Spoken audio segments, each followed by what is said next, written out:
নির্ধারিত দিন জালেম কিফিল মহিলার বাড়িতে হাজির। হাদিসের মধ্যে আসছে একেবারে জিনা করার জন্য প্রস্তুত কিফিল, আর মহিলা চেহারা অন্যদিকে ঘুরায় রাখছে, কান্না করে আর থরথর করে কাঁপতেছে। কিফিল বলে, মহিলা এমন করো কেন, কাঁদো কেন, কাঁপো কেন? আমি কি তোমাকে জোর জবরদস্তি করেছি নাকি? তুমি তো নিজের থেকে রাজি হয়েছ। মহিলা বলে, কিফিল আমি কোনোদিন এই পাপের সাথে জড়াই নাই, আল্লাহর ভয়ে আমি কান্না করতেছি।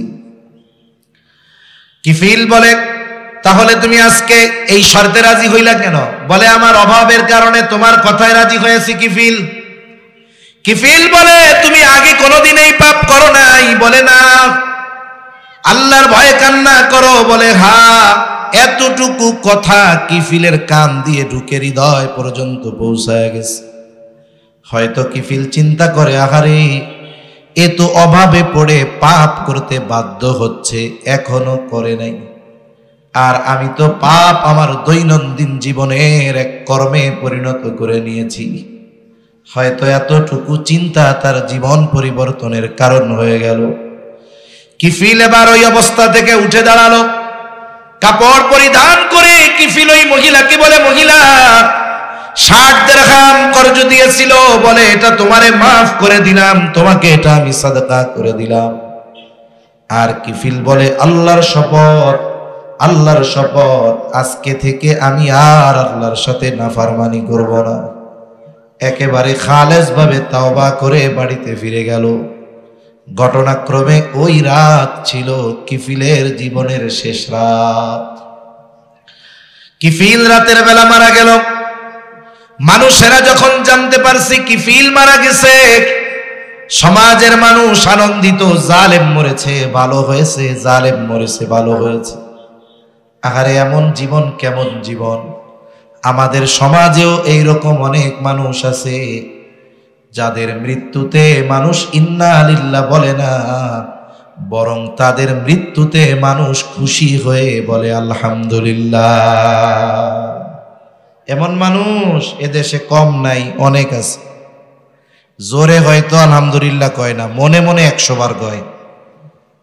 কতজনে মানত করে রাখে, আল্লাহ রে এটা মরলে আপনার ঘরে 1000 টাকা দিব। এমন জীবন যেন কারো না হয় যে মৃত্যুতে মানুষ খুশি হয়। এজন্য কবি কত সুন্দর কথা বলে, তুমি যেদিন এসেছিলে ববে, কেঁদেছিলে তুমি, হেসেছিল সবে, এমন জীবন তুমি করিও গঠন, মরণে হাসিবে তুমি, কাঁদিবে ভুবন। আল্লাহ আমাদের এমন জীবন দান করেন বলি আমিন। কিফিলের মৃত্যুতে সবাই আনন্দিত, মিছিল করতেছে, জালেম মরছে ভালো হয়েছে। কিফিল দরাতে খালেস তাওবা করেছে, তার তাওবার খবর এলাকাবাসী না জানলেও যিনি জানেন তিনি কে? আল্লাহ তাআলা কুদরতি ভাবে কিফিলের দরজার উপরে লিখে দিয়েছে, ইন্নাল্লাহা ক্বাদ গাফারা লিল কিফল, তোমরা কিফিলরে জালেম বলিও না।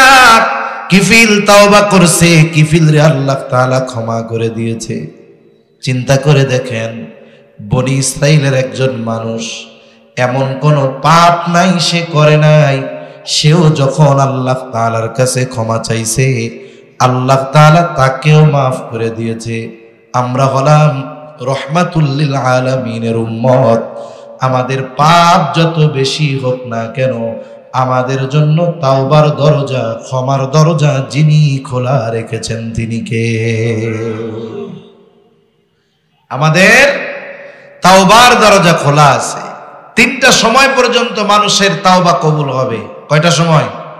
1 নাম্বার, পশ্চিম দিক দিয়ে সূর্য ওঠার আগ পর্যন্ত। এটা তো ব্যাপকভাবে সবার জন্য আম সময়, কিন্তু প্রত্যেকটা ব্যক্তির ব্যক্তিগত সময় আছে তাওবা কবুলের।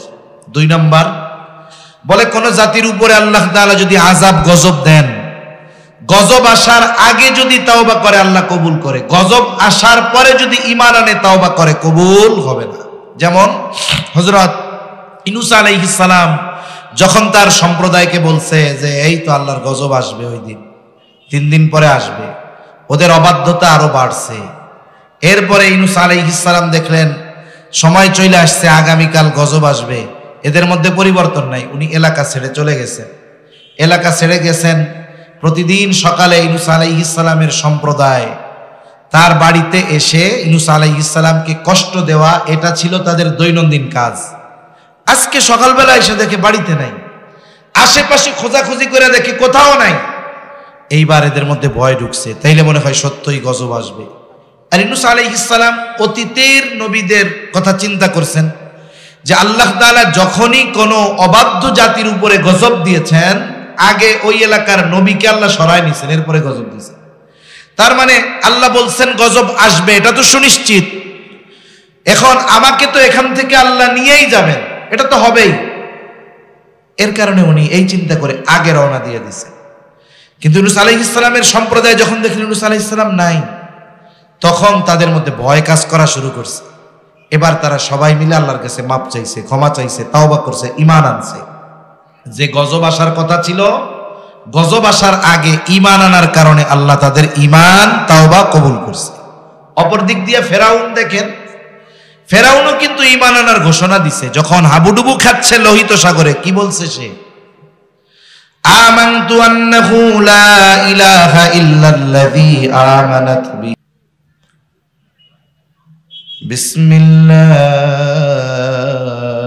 বিসমিল্লাহির রহমানির রহিম।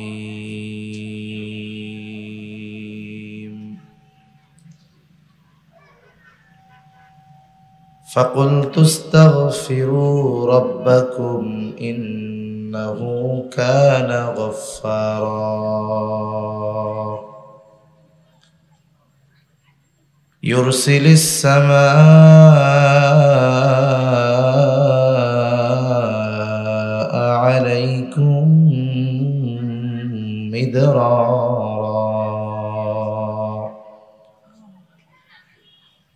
ويمددكم بأموال وبنين ويجعل لكم جنات ويجعل لكم أنهارا. وقال تعالى: ومن تاب وعمل صالحا فإنه يتوب إلى الله متابا. وقال رسول الله صلى الله عليه وسلم: والله إني لأستغفر الله وأتوب إليه في اليوم 100 مرة، أو كما قال النبي صلى الله عليه وسلم.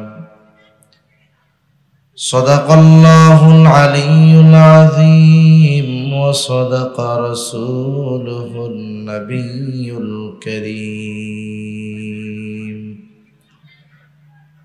ونحن على ذلك من الشاهدين والشاكرين، والحمد لله رب العالمين.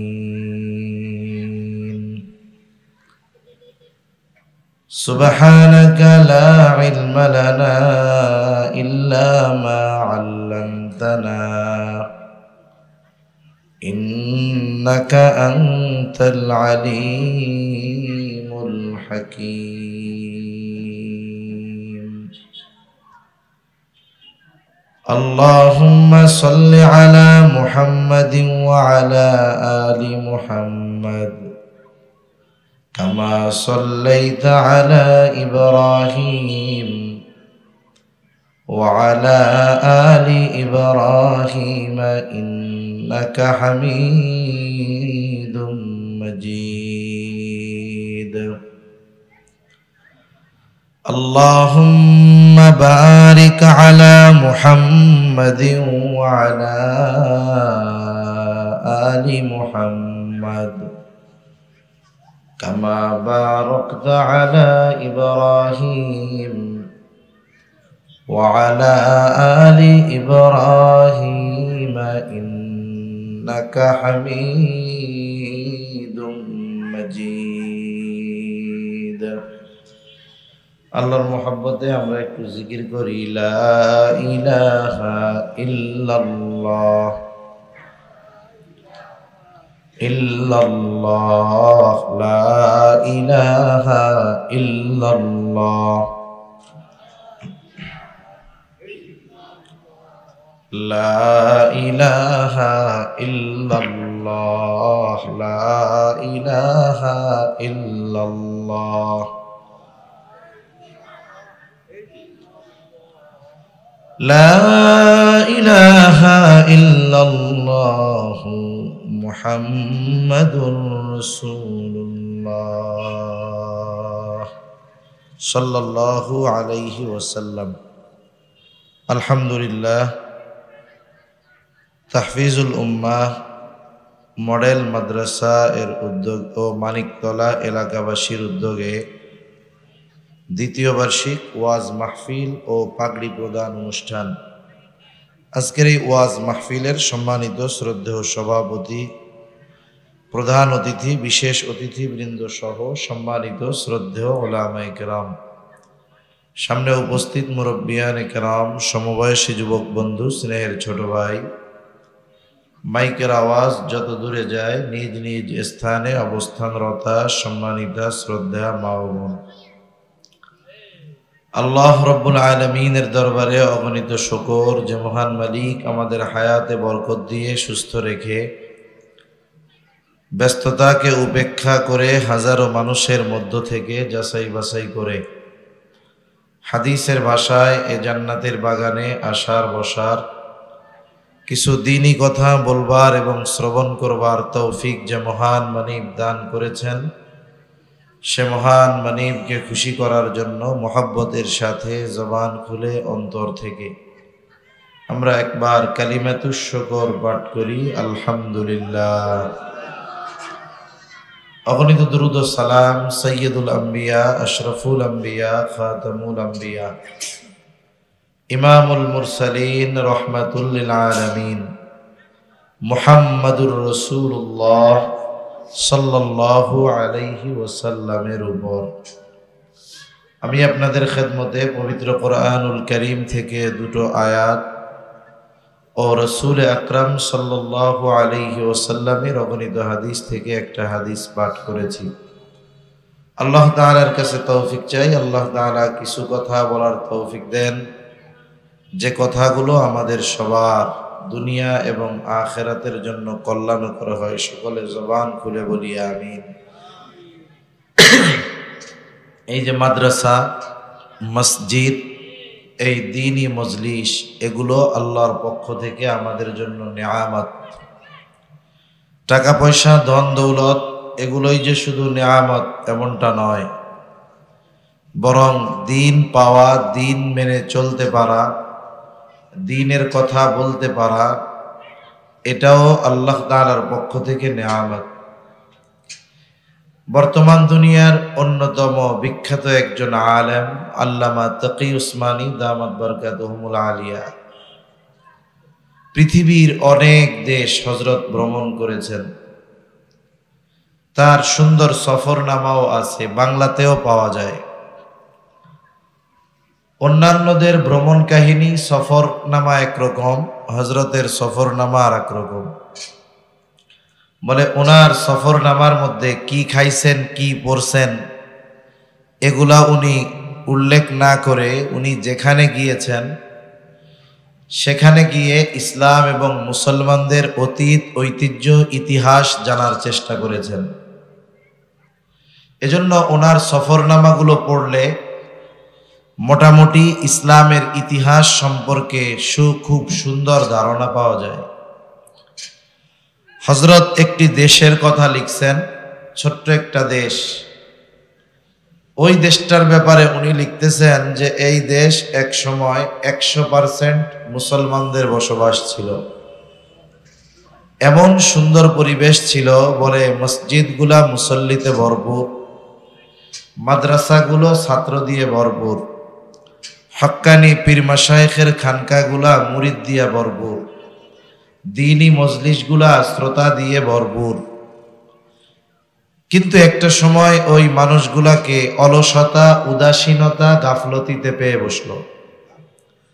আস্তে আস্তে মসজিদ থেকে মুসল্লি কমে, খানকা থেকে খাঁটি মুরিদ কমে, দিন শিক্ষা থেকে মানুষ বিমুখ হয়, দিনই মাহফিলগুলা থেকে, দিনই হালকাগুলো থেকে শ্রোতা শূন্য হইতেছে। একটা সময় ওই দেশটার পরিণতি কি হলো? কোন দেশ? বলে যেই দেশে 100% মুসলমান ছিল, কিন্তু তারা এই দিনকে নেয়ামত মনে না করার কারণে একটা সময় হলো কি, যে তারা যদি কোরআন পড়তে চাইতো, প্রকাশ্যে সশব্দে কোরআন পড়তে পারতো না, প্রকাশ্যে আজান দিতে পারতো না, নামাজ পড়তে পারতো না। কোরআন যদি পড়া লাগতো, বাচ্চাদের শেখানোর জন্য ঘরের মধ্যে গর্ত করে ওই গর্তের মধ্যে বাচ্চাদের কোরআন শিখাইতো।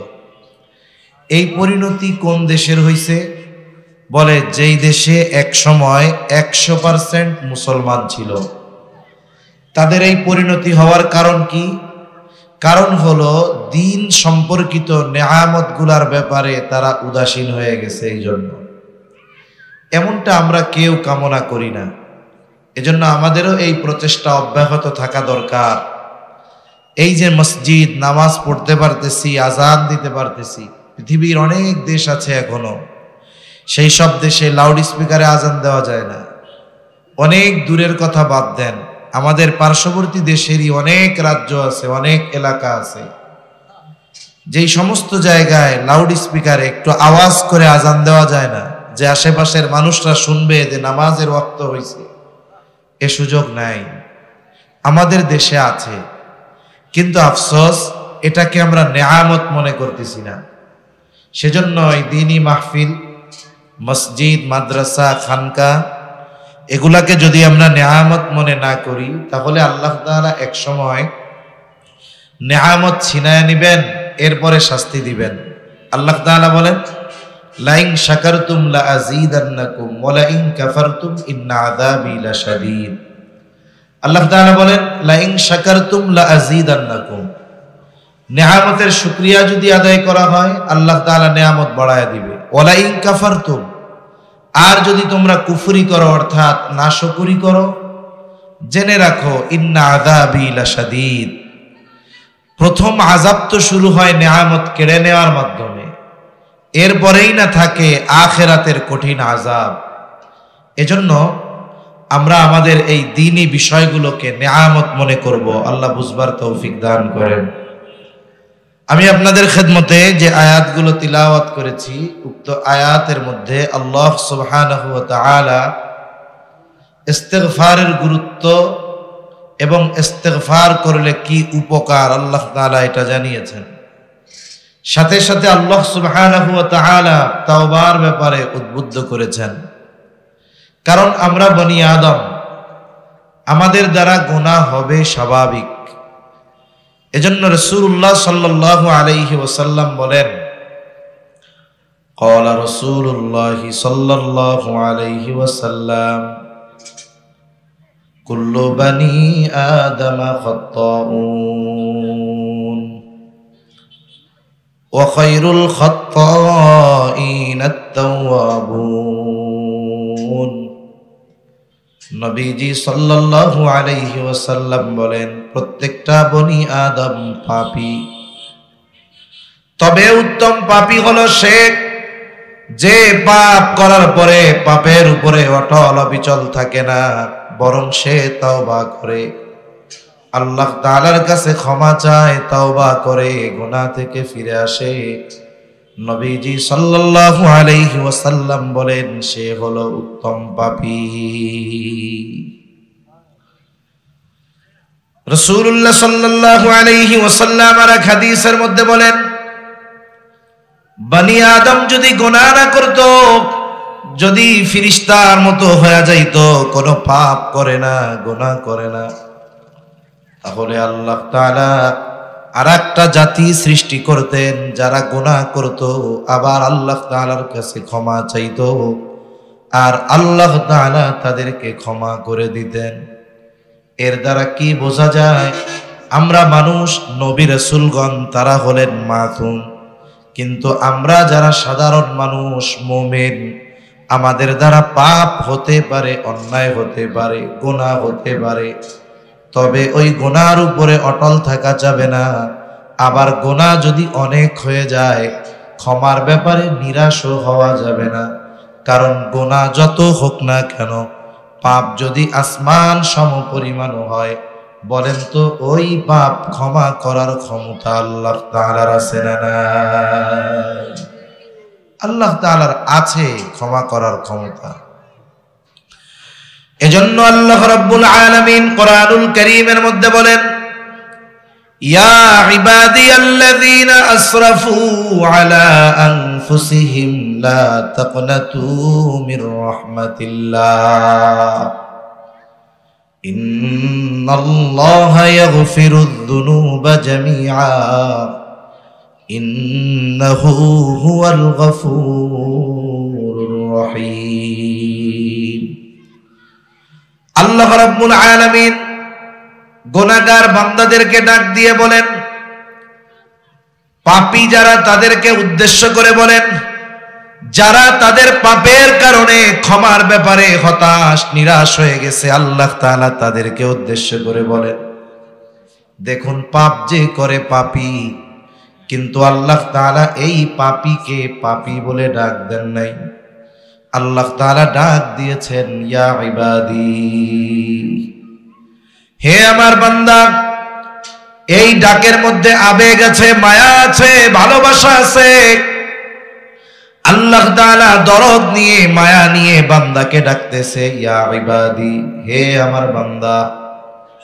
আল্লাযীনা আসরাফু আলা আনফুসিহিম, যারা নিজের নফসের উপরে বাড়াবাড়ি করে ফেলছো, অন্যায় করেছো, গুনাহ করেছো, এখন মনে করতেছো আল্লাহ তাআলা তোমাকে মাফ করবে না, ক্ষমা করবে না।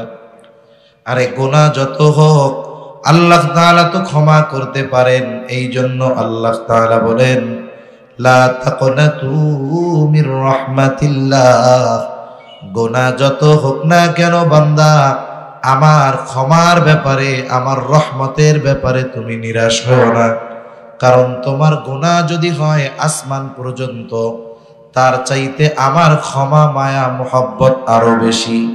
এই জন্য হাদিসে কুদসির ভিতরে আসছে, আল্লাহ রাব্বুল আলামিন বলেন, নবীজি সাল্লাল্লাহু আলাইহি ওয়াসাল্লাম বলেছেন, আল্লাহ তাআলা বলেন, সাবাকাত রাহমাতি আলা গযবি, আমার দয়া, আমার রহমত, আমার মায়া আমার ক্রোধকে অতিক্রম করে ফেলেছে। এই জন্য বলুন তো আল্লাহ তাআলার ক্রোধ বেশি নাকি রহমত বেশি? কি বেশি? জোরে বলেন। রহমত বেশি, মায়া বেশি, দয়া বেশি। এই জন্য বান্দার দ্বারা যদি গুনাহ হয়ে যায়, গুনাহ যত বেশি হোক, বান্দা যদি আল্লাহ তাআলার কাছে ক্ষমা চায়, আল্লাহ মাফ করে দেয়। এই জন্য আল্লাহ তাআলাও বলেন হাদিসে কুদসি, সাবাকাত রাহমাতি আলা গযবি, আমার দয়া, রহমত আমার ক্রোধকে অতিক্রম করে গেছে। আল্লাহ তাআলার দয়া কত, মায়া কত বান্দাদের উপরে। হাদিসের মধ্যে আসছে, নবীজি সাল্লাল্লাহু আলাইহি ওয়াসাল্লাম বলেন, ইন্না লিল্লাহি মিআতা রাহমাহ আনজালা মিনহা রাহমাতান ওয়াহিদাতান বাইনাল জিন্নি ওয়াল ইনসি ওয়াল বাহাইমি ওয়াল হাওয়াই। নবীজি বলেন, আল্লাহ তাআলার নিকট 100 রহমত আছে। কত রহমত? জবান খুলে বলেন। 100 রহমত। নবীজি বলেন, আনজালা মিনহা রাহমাতান ওয়াহিদাতান বাইনাল জিন্নি ওয়াল ইনসি ওয়াল বাহাইমি ওয়াল হাওয়াইম।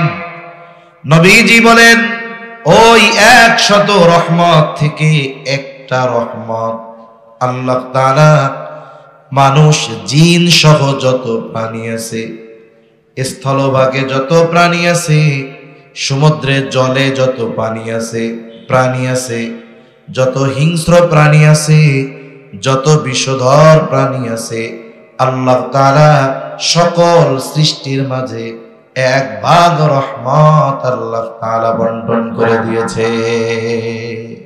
কয় ভাগ? এক ভাগ।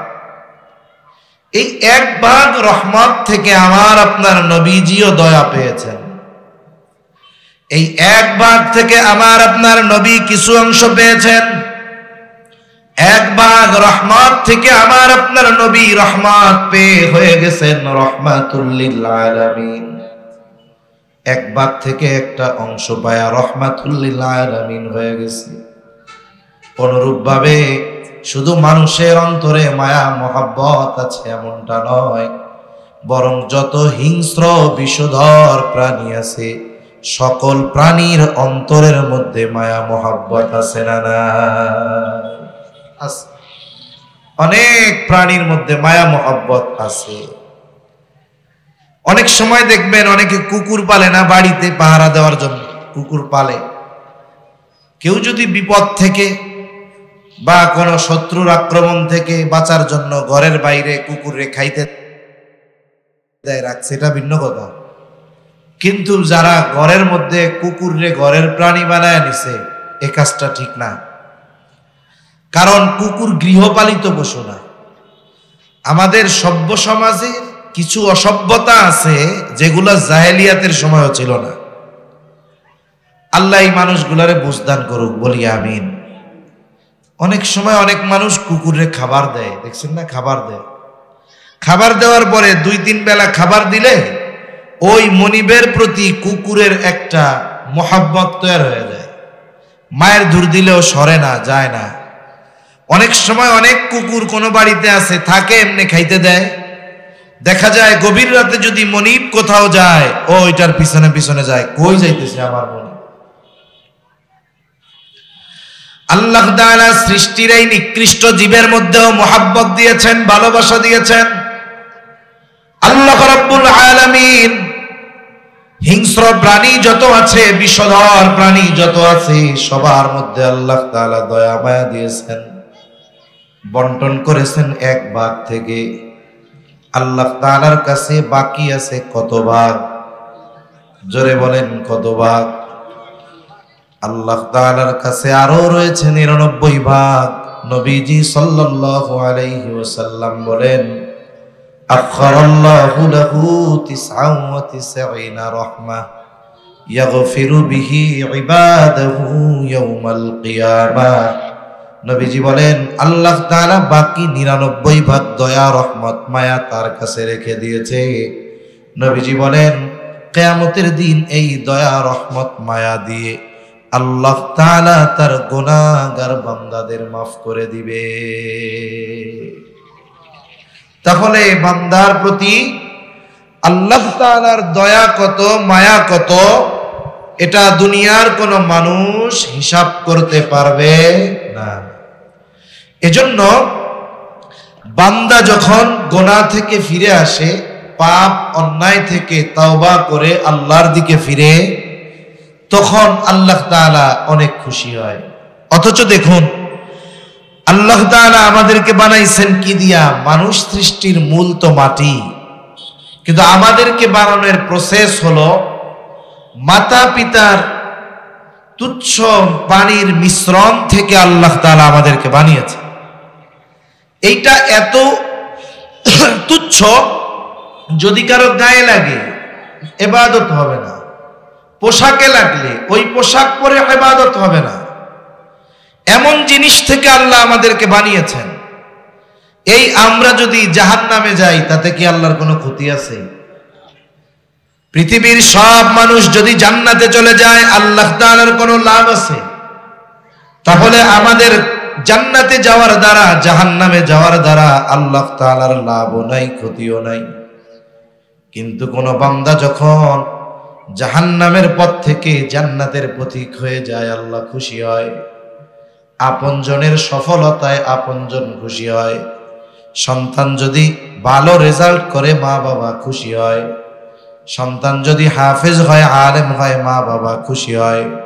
অনুরূপভাবে কোন বান্দা যদি গুনার থেকে ফিরে আল্লাহর দিকে চলে, তাহলে আল্লাহ তাআলা খুশি হয়ে যায়। কত খুশি আল্লাহ তাআলা হন। নবীজি সাল্লাল্লাহু আলাইহি ওয়াসাল্লাম বলেন, সাহাবায়ে কেরামের সামনে নবীজি উপমা দিচ্ছেন। এক ব্যক্তি লম্বা সফর শুরু করেছে, উট বোঝাই তার খাবার পানি রসদ সব কিছু উটের পিঠে বোঝাই করা। মরুভূমির পথে লম্বা সফর, পথিক ছুটে চলছে। দুপুরের পর ক্লান্ত পথিক চিন্তা করলো, আমি একটু বিশ্রাম নিব। এইবার গাছের সাথে সে তার উটটাকে বেঁধে রাখলো। গাছের ছায়ায় ক্লান্ত পথিক ঘুমায় গেল। ঘুম থেকে উঠে পথিক দেখে গাছের সাথে বেঁধে রাখা তার ওই উট বাঁধন খুলে কোথাও চলে গেছে। হয়তো খুলে গেছে, উটটা কোন দিকে চলে গেছে। লোকটা বড় হতাশ। এইবার সে আশেপাশে খুঁজতেছে কোথায় তার উট দেখা যায়। আশেপাশে খুঁজে দেখে কোথাও তার উট নাই। বাতাস লাগবে না, আওয়াজটা একটু দূরের থেকে টানে এরকম দেন, হালকা রিভার্ব দেন। লোকটা ঘুম থেকে উঠে দেখে তার উটের কোনো খবর নাই, কোথাও উট নাই। আশেপাশে দৌড়াদৌড়ি করে যখন সে ক্লান্ত হয়ে গেল, দেখে উটের কোনো খবর পাওয়া যায় না। অপর দিক দিয়ে সন্ধ্যা নেমে আসতেছে। সন্ধ্যা নেমে আসতেছে, পথিক প্রচন্ড হতাশ যে না, উট হয়তো আর পাওয়া যাবে না। আর যদি উট ফিরে পাওয়া না যায়, খাবার পানি যদি না পাওয়া যায়, তাহলে এই মরুভূমির মধ্যেই তার শরীর সমাধি ঘটে যাবে। হয়তো রাতের বেলায় মরুভূমির কোনো হিংস্র প্রাণীর খাবার সে হয়ে যাবে, অথবা আগামী দিন রোদের উত্তাপে খাবার পানির অভাবে তার মৃত্যু ঘটবে। তার মানে হিসাব হলো, যদি তার উট সে না পায়, তাহলে তার খাবার পানির অভাবে মরতে হবে, অথবা মরতে হবে তাকে হিংস্র কোনো প্রাণীর খাবার হওয়ার মাধ্যমে। এই ব্যক্তি এখন মৃত্যুর জন্য অপেক্ষা করতেছে কখন তার মৃত্যু হবে। এই অবস্থায় তার অবস্থাটা কেমন? সাহাবায়ে কেরামকে নবীজি জিজ্ঞাসা করলেন, বলো তো এই অবস্থায় ওই ব্যক্তির অবস্থাটা কেমন হবে? সাহাবায়ে কেরাম বলেন, ইয়া রাসূলুল্লাহ সাল্লাল্লাহু আলাইহি ওয়াসাল্লাম, ওই মুহূর্তে গোটা পৃথিবীর মধ্যে তার মতো দুর্ভাগা আর কেউ থাকবে না। কারণ সে নিশ্চিত মৃত্যুর জন্য অপেক্ষা করতেছে। এখন সে সর্বোচ্চ হতাশ যে না, আর উট ফেরত পাওয়া যাবে না। হঠাৎ করে সে দূরে তাকায় দেখে যে তার উট তার দিকে ছুটে আসতেছে। সেই ব্যক্তি কেমন আনন্দিত হবে? সাহাবায়ে কেরাম বলেন, ইয়া রাসূলুল্লাহ, পৃথিবীর মধ্যে ওই সময় ওই ব্যক্তির মতো আনন্দিত আর কেউ হবে না। নবীজি বলেন, উটের ফিরে আসা দেখে লোকটা এত খুশি হয়, খুশিতে সে বাসা হারায় ফেলছে। সে খুশিতে আল্লাহ তাআলাকে বলতেছে, আল্লাহ আপনি আমার গোলাম, আমি আপনার রব। অনেক সময় মানুষ আনন্দে বাসা হারায় ফেলে, অনেক সময় খুশিতে মানুষ কেঁদেও দেয়, ঠিক না? মানুষ কেঁদে দেয়, কথা বলতে পারে না। সে তো মনে করতেছে যে আমার তো মৃত্যু ছাড়া আর কোনো উপায় নাই। যখন সে দেখলো, হায় রে, এত খোঁজাখুঁজি করলাম যেটারে পাই নাই, সেই উট রসদ সহ আবার আমার দিকে ফিরে আসতেছে, এই দৃশ্য দেখে এত আনন্দিত সে যে সে খুশিতে বলতেছে, আল্লাহ আপনি আমার গোলাম, আমি আপনার রব।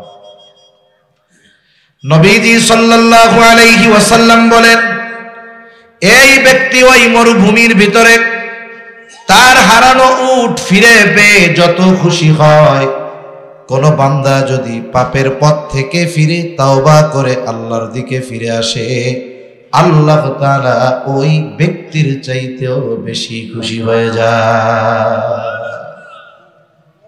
আমি যেই কথাটুকু আপনাদের বুঝাইতে চাচ্ছি যে আল্লাহ তাআলার বান্দার প্রতি কত মায়া, মহব্বত, ভালোবাসা। কয়েকটা উপমা উদাহরণ দিলাম কোরআন সুন্নাহ থেকে, কি মনে হয় আমার বাপ মা আমারে কি আল্লাহর চাইতে বেশি ভালোবাসে? অসম্ভব। আল্লাহর বান্দার প্রতি ভালোবাসা কত, এটা পরিমাপ করা অসম্ভব। এজন্য আল্লাহ তাআলা চায় প্রত্যেকটা বান্দা গুনাহ থেকে ফিরে নেকের পথে চলে আসুক, আমার পথে চলে আসুক, আমার দিকে চলে আসুক, এটা আল্লাহ চায়। কিন্তু আফসোস, আমরা তাওবার দরজা খোলা থাকার পরেও, তাওবার সুযোগ থাকার পরেও আমরা আমাদের পথ পরিবর্তন করতেছি না। এজন্য শাবান মাস তো প্রায় শেষের দিকে, একেবারে রমজান মাস চলে আসতেছে। আমাদের চিন্তা থাকবে এই রমজান যেন হয় আমার জীবনের মোড় ঘোরানোর রমজান, এই রমজান যেন হয় আমার জান্নাতের পথের পথিক হওয়ার রমজান। এভাবে যদি এখন থেকেই আমরা নিজেদেরকে প্রস্তুত করে নেই, তাহলে আশা করা যায় রমজান মাস অতিবাহিত হওয়ার পরে আমরাও কেমন যেন সদ্য ভূমিষ্ঠ শিশুর ন্যায় নিষ্পাপ হয়ে যাব ইনশাআল্লাহ। তাহলে আমাদের পাপ যত হোক ক্ষমা করার জন্য প্রস্তুত কে? জোরে বলেন।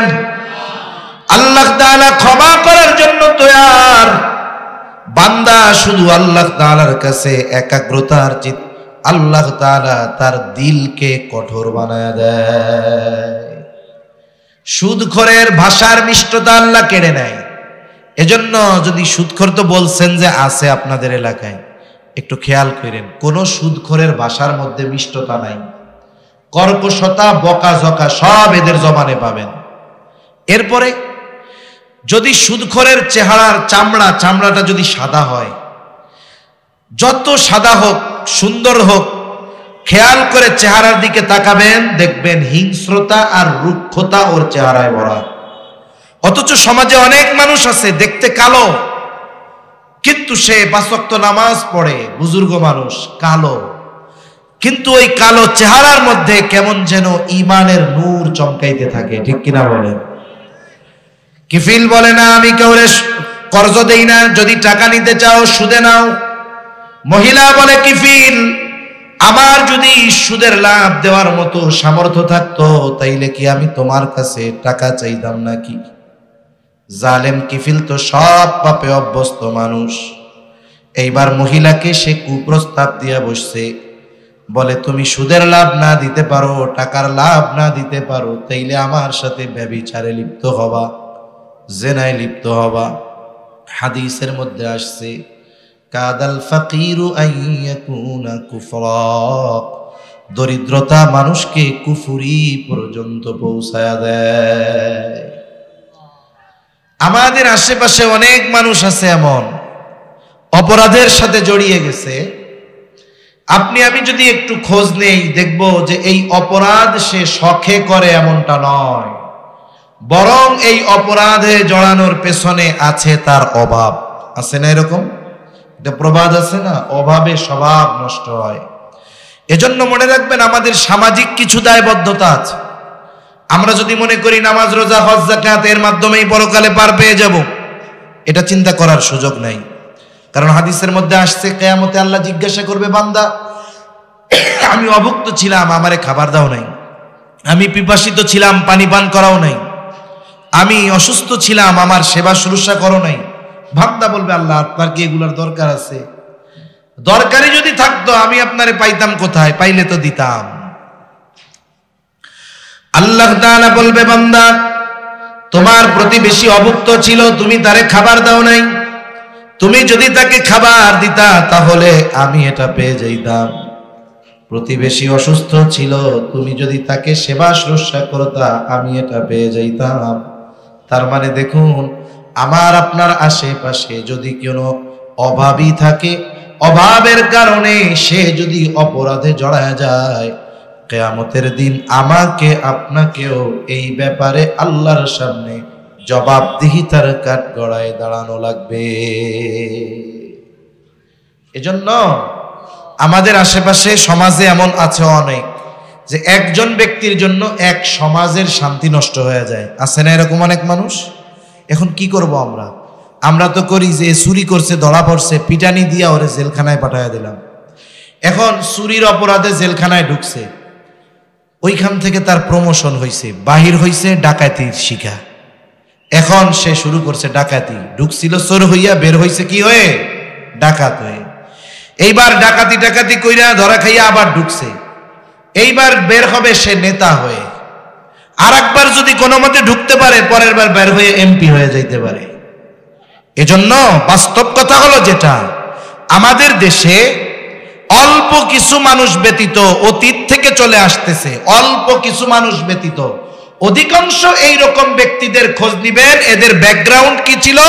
বলে রেল লাইনের ওই পিন উঠায় চুরি করে বেচত, ওইগুলা হয়েছে নেতা। এজন্য সমাজ পরিবর্তনের প্রচেষ্টা আমাদের করতে হবে। কি করবেন? আপনারা 100 জন আছেন এক সমাজে, 500 করে টাকা উঠান। অনেকের যাকাত দেওয়ার সামর্থ্য আছে, উনি একটু বেশি দেন, ওরে প্রথমে পাঠায়া দেন 3 চিল্লায়। ও 3 চিল্লা দিয়ে আসবে, মানুষের সাথে বলবেন তোর ফ্যামিলির খরচ আমরা চালাবো, তুই আগে 3 চিল্লা দিয়ে আয়।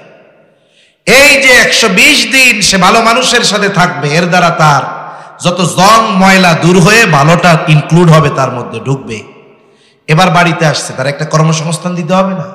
একটা অটো কিনা দেন, ইমাম সাহেবরে দিয়ে দোয়া করাইয়া দেন যে শোনো, এখন থেকে হালাল ভাবে উপার্জন করবা, ভালোভাবে চলবা। তাহলে কি হলো?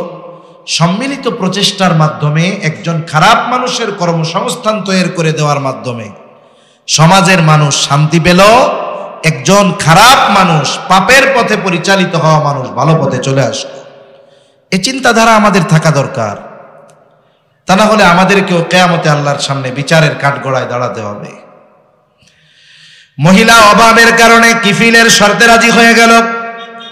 নির্ধারিত দিন জালেম কিফিল মহিলার বাড়িতে হাজির। হাদিসের মধ্যে আসছে একেবারে জিনা করার জন্য প্রস্তুত কিফিল, আর মহিলার চেহারা অন্যদিকে ঘুরায় রাখছে, কান্না করে আর থরথর করে কাঁপতেছে। কিফিল বলে, মহিলা এমন করো কেন, কাঁদো কেন, কাঁপো কেন? আমি কি তোমাকে জোর জবরদস্তি করেছি নাকি? তুমি তো নিজের থেকে রাজি হয়েছ। মহিলা বলে, কিফিল আমি কোনোদিন এই পাপের সাথে জড়াই নাই, আল্লাহর ভয়ে আমি কান্না করতেছি। কিফিল বলে, তাহলে তুমি আজকে এই শর্তে রাজি হইলা কেন? বলে, আমার অভাবের কারণে তোমার কথায় রাজি হয়েছি। কিফিল বলে, তুমি আগে কোনোদিন এই পাপ করো নাই? বলে, না। আল্লাহর ভয়ে কান্না করো? বলে, হ্যাঁ। এতটুকু কথা কিফিলের কান দিয়ে ঢুকে হৃদয় পর্যন্ত পৌঁছায় গেছে। হয়তো কিফিল চিন্তা করে, আহারে এ তো অভাবে পড়ে পাপ করতে বাধ্য হচ্ছে, এখনো করে নাই, আর আমি তো পাপ আমার দৈনন্দিন জীবনের এক কর্মে পরিণত করে নিয়েছি। হয়তো এতটুকু চিন্তা তার জীবন পরিবর্তনের কারণ হয়ে গেল। কিফিল এবার ওই অবস্থা থেকে উঠে দাঁড়ালো, কাপড় পরিধান করে কিফিল ওই মহিলাকে বলে, মহিলা 60 দিরহাম কর্জ দিয়েছিল, বলে এটা তোমারে মাফ করে দিলাম, তোমাকে এটা আমি সাদকা করে দিলাম। আর কিফিল বলে, আল্লাহর শপথ, আল্লাহর শপথ, আজকে থেকে আমি আর আল্লাহর সাথে নাফরমানি করব না। একেবারে খালেস ভাবে তাওবা করে বাড়িতে ফিরে গেল। ঘটনাক্রমে ওই রাত ছিল কিফিলের জীবনের শেষ রাত। কিফিল রাতের বেলা মারা গেল। মানুষেরা যখন জানতে পারছে কিফিল মারা গেছে, সমাজের মানুষ আনন্দিত, জালেম মরেছে ভালো হয়েছে, জালেম মরেছে ভালো হয়েছে। আহারে এমন জীবন কেমন জীবন! আমাদের সমাজেও এইরকম অনেক মানুষ আছে যাদের মৃত্যুতে মানুষ ইন্না লিল্লাহ বলে না, বরং তাদের মৃত্যুতে মানুষ খুশি হয়ে বলে আলহামদুলিল্লাহ। এমন মানুষ এদেশে কম নাই, অনেক আছে। জোরে হয়তো আলহামদুলিল্লাহ কয় না, মনে মনে 100 বার কয়। কতজনে মানত করে রাখে, আল্লাহ রে এটা মরলে আপনার ঘরে 1000 টাকা দিব। এমন জীবন যেন কারণ না হয় যে মৃত্যুতে মানুষ খুশি হয়। এজন্য কবি কত সুন্দর কথা বলে, তুমি যেদিন এসেছিলে ববে, কেঁদেছিলে তুমি, হেসেছিল সবে, এমন জীবন তুমি করিও গঠন, মরণে হাসিবে তুমি, কাঁদিবে ভুবন। আল্লাহ আমাদের এমন জীবন দান করেন বলি আমিন। কিফিলের মৃত্যুতে সবাই আনন্দিত, মিছিল করতেছে, জালেম মরছে ভালো হয়েছে। কিফিল ধরাতে খালেস তাওবা করেছে, তার তাওবার খবর এলাকাবাসী না জানলেও যিনি জানেন তিনি কে? আল্লাহ তাআলা কুদরতি ভাবে কিফিলের দরজার উপরে লিখে দিয়েছে, ইন্নাল্লাহা ক্বাদ গাফারা লিল কিফল, তোমরা কিফিল রে জালেম বলিও না। কিফিল তাওবা করছে, কিফিল রে আল্লাহ তাআলা ক্ষমা করে দিয়েছে। চিন্তা করে দেখেন, বনি ইসরাইলের একজন মানুষ, এমন কোন পাপ নাই সে করে নাই, সেও যখন আল্লাহ তাআলার কাছে ক্ষমা চাইছে, আল্লাহ তাআলা তাকেও মাফ করে দিয়েছে। আমরা হলাম রহমাতুল লিল আলামিনের উম্মত। আমাদের পাপ যত বেশি হোক না কেন, আমাদের জন্য তাওবার দরজা, ক্ষমার দরজা যিনি খোলা রেখেছেন তিনি কে? আমাদের তাওবার দরজা খোলা আছে। 3টা সময় পর্যন্ত মানুষের তাওবা কবুল হবে। কয়টা সময়? 1 নাম্বার, পশ্চিম দিক দিয়ে সূর্য ওঠার আগ পর্যন্ত। এটা তো ব্যাপকভাবে সবার জন্য আম সময়, কিন্তু প্রত্যেকটা ব্যক্তির ব্যক্তিগত সময় আছে তাওবা কবুলের। 2 নাম্বার, বলে কোন জাতির উপরে আল্লাহ তাআলা যদি আযাব গজব দেন, গজব আসার আগে যদি তাওবা করে আল্লাহ কবুল করে, গজব আসার পরে যদি ঈমান আনে তাওবা করে কবুল হবে না। যেমন হযরত ইউনূস আলাইহিস সালাম যখন তার সম্প্রদায়কে বলছে যে এই তো আল্লাহর গজব আসবে ওই দিন, 3 দিন পরে আসবে, ওদের অবাধ্যতা আরো বাড়ছে।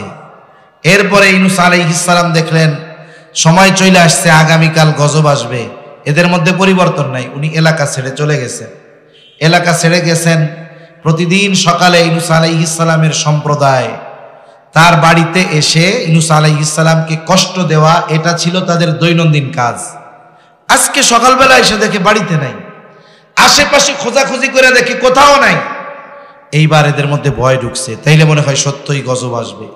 আর ইউনূস আলাইহিস সালাম অতীতের নবীদের কথা চিন্তা করছেন যে আল্লাহ তাআলা যখনই কোনো অবাধ্য জাতির উপরে গজব দিয়েছেন, আগে ওই এলাকার নবীকে আল্লাহ সরায় নিছেন, এরপরে গজব দিয়েছেন। তার মানে আল্লাহ বলছেন গজব আসবে, এটা তো সুনিশ্চিত। এখন আমাকে তো এখান থেকে আল্লাহ নিয়েই যাবেন, এটা তো হবেই। এর কারণে উনি এই চিন্তা করে আগে রওনা দিয়ে দিছে। কিন্তু ইউনূস আলাইহিস সালামের সম্প্রদায় যখন দেখলেন ইউনূস আলাইহিস সালাম নাই, তখন তাদের মধ্যে ভয় কাজ করা শুরু করছে। এবার তারা সবাই মিলে আল্লাহর কাছে মাপ চাইছে, ক্ষমা চাইছে, তাওবা করছে, ঈমান আনছে। যে গজব আসার কথা ছিল, গজব আসার আগে ঈমান আনার কারণে আল্লাহ তাদের ঈমান তাওবা কবুল করছে। অপর দিক দিয়ে ফেরাউন দেখেন, ফেরাউনও কিন্তু ঈমান আনার ঘোষণা দিছে। যখন হাবুডুবু খাচ্ছে লোহিত সাগরে, কি বলছে সে? আমানতু আন্নাহু লা ইলাহা ইল্লাল্লাযী আমানাত বিহি বানু ইসরাঈল ওয়া আনা মিনাল মুসলিমিন। ফেরাউন বলেছিল আমানতু আন্নাহু লা ইলাহা ইল্লাল্লাযী আমানাত বিহি বানু ইসরাঈল, আমি ঈমান আনলাম যে আল্লাহ ছাড়া কোনো ইলাহ নাই। বনি ইসরাইল যার উপরে ঈমান এনেছে আমিও তার উপরে ঈমান আনলাম। ওয়া আনা মিনাল মুসলিমিন, আর আমি তো মুসলমানদেরই একজন। পরিপূর্ণ এই ঘোষণা দেওয়ার পরেও ফেরাউনের ঈমান আল্লাহ কবুল করেন নাই। কেন? বলে ঈমান আনার ঘোষণা গজব আসার আগে দেয় নাই, বরং গজব আসার পরে ঈমান আনার ঘোষণা দিয়েছে। এই জন্য তার ঈমান, তার তাওবা আল্লাহ কবুল করেন না। আবার প্রত্যেকে ব্যক্তিগতভাবে তাওবা কবুল হয় কোন পর্যন্ত? নবীজি বলেন ইন্নাল্লাহা ইয়াকবালু তাওবাতাল আবদি হাত্তা মা লাম ইউগারগির। মৃত্যু যন্ত্রণা শুরু হওয়ার আগ পর্যন্ত তাওবা কবুল হয়। মৃত্যু যন্ত্রণা শুরু হওয়ার আগ পর্যন্ত আল্লাহ তাওবা কবুল করেন। এই 3টা সময় আমাদের হাতে আছে। পশ্চিম দিকেও সূর্য উঠে নাই, মৃত্যু যন্ত্রণাও শুরু হয় নাই। এখনো যদি আমরা তাওবা করে আল্লাহর পথে ফিরে না আসি, এটা আমাদের জন্য বড় দুর্ভাগ্যের বিষয়। আমাদের আজকের প্রতিশ্রুতি, চেষ্টা থাকবে এটা যে মাহফিলের শেষে যখন দোয়া হবে, মধ্য রজনী চলে আসবে, আমরা একনিষ্ঠ চিত্তে আল্লাহ তাআলার কাছে ক্ষমা চেয়ে আল্লাহ তাআলার কাছে রোনাজারি করে বাড়ি ফিরব। চেষ্টা করব, আশা করব যেন এমনটা হয় আগামী দিন সূর্যোদয় এমন ভাবে হবে, আগামী ফজরটা আমাদের জন্য এমন ভাবে হবে যে আমার আমল নামায় কোনো গুনাহ থাকবে না। যদি খালেস তাওবা করি আল্লাহ মাফ করবে তো? আবার দেখুন, রহমাতুল লিল আলামিন, যার আগে পরের সব আল্লাহ মাফ করে দিয়েছে। নবীজি নামাজ পড়তেন, দীর্ঘ নামাজ, প্রত্যেকটা বিষয় এত দীর্ঘ করতেন, তিলাওয়াত দীর্ঘ করতেন, রুকু দীর্ঘ করতেন, সেজদা দীর্ঘ করতেন। আয়েশা সিদ্দিকা রাদিয়াল্লাহু তাআলা আনহা বলেন, নবীজির সেজদা এত দীর্ঘ হতো, আমরা মনে করতাম নবীজি মনে হয় সেজদার মধ্যেই আমাদের থেকে চলে গেছে, দুনিয়া থেকে চলে গেছে। সন্দেহ হইতো, চিমটি কাটতাম, পা নাড়াইতেন, বুঝতাম যে না, উনি দুনিয়ায় আছেন, আমাদের মধ্যে আছেন। জিজ্ঞাসা করা হতো, ইয়া রাসূলুল্লাহ সাল্লাল্লাহু আলাইহি ওয়াসাল্লাম, আল্লাহ আপনার আগে পরের সব মাফ করে দিয়েছে, এরপরে এইভাবে কেন ইবাদত করেন? নবীজি সাল্লাল্লাহু আলাইহি ওয়াসাল্লাম বলতেন, আফালা কুনা আবদান শাকুরা, আয়েশা আমি কি শুকরগুজার বান্দা হব না? যে আল্লাহ আমার এত নেয়ামত দিয়েছে, আমি কি ওই রবের শুকরগুজার বান্দা হব না? এজন্য নবীজি ইস্তিগফার করতেন। নবীজি বলেন, ওয়াল্লাহি ইন্নী লা আস্তাগফিরুল্লাহ ওয়া আতুবু ইলাইহি ফিল ইয়াউমি মিআতা মাররা, আল্লাহর শপথ আমি দৈনিক 100 বার তাওবা ইস্তিগফার করি। এখন আমরা কি করব? আমার শেষ কথা, আসসালামু আলাইকুম, শেষ কথা, দেখুন শ্বাস প্রশ্বাস নেওয়া শুধু জরুরি না অতি জরুরি? শ্বাস নেওয়াও জরুরি, ছাড়াও জরুরি। নাকি কেউ আছেন খুলনাতে যে না 2, 4, 10 দিন এটা আমার না নিলেও চলে, না ছাড়লেও চলে? আছেন নাকি কেউ এরকম?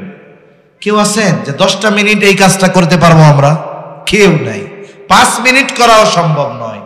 এই শ্বাস প্রশ্বাস যেমন আমার আপনার বেঁচে থাকার জন্য জরুরি, অনুরূপভাবে তাওবা ইস্তিগফার আমার আপনার জন্য আমি আপনি ওই রকম জরুরি বানায় নিব। কমপক্ষে দৈনিক 100 বার আস্তাগফিরুল্লাহাল আযীম ওয়া আতুবু ইলাইহি। কয় মিনিট লাগবে? মাত্র 3 মিনিট। কয় মিনিট? 3 মিনিট, এর বেশি লাগবে না। অনেকে আছে ইস্তিগফার পড়ে আস্তাগফিরুল্লাহ, এভাবে পড়া যাবে না। আপনি আস্তাগফিরুল্লাহ পড়বেন জবানে, জেহেনে খেয়াল থাকবে যে আল্লাহর কাছে আমি ক্ষমা চাইতেছি, অতীতের পাপের ব্যাপারে অনুশোচনা অন্তরে থাকবে। এইভাবে ইস্তিগফার যদি দৈনিক 100 বার করি, তাহলে আমরা ইস্তিগফার করনেওয়ালাদের অন্তর্ভুক্ত হয়ে যাব। এর দ্বারা আল্লাহ আমাদের গুনাহ মাফ করবে, যথাযথ পরিমাণ যথাযথ সময়ে আল্লাহ বৃষ্টি দান করবে, মাল সন্তানের মধ্যে আল্লাহ সমৃদ্ধি দান করবে, নদীর প্রবাহ আল্লাহ ঠিক রাখবে, উদ্যান আল্লাহ তাআলা বাড়ায়া দিবে। এই কাজগুলো আমরা করব তো ইনশাআল্লাহ। তাহলে আজকের মূল কথা কি? সব কথার শেষ কথা, দৈনিক কমপক্ষে 100 বার আস্তাগফিরুল্লাহাল আযীম ওয়া আতুবু ইলাইহি। আমল তো করব ইনশাআল্লাহ। আল্লাহ তাআলা তৌফিক দান করেন, আমিন। ওয়া আখিরু দাওয়ানা আনিল হামদুলিল্লাহি রাব্বিল আলামিন।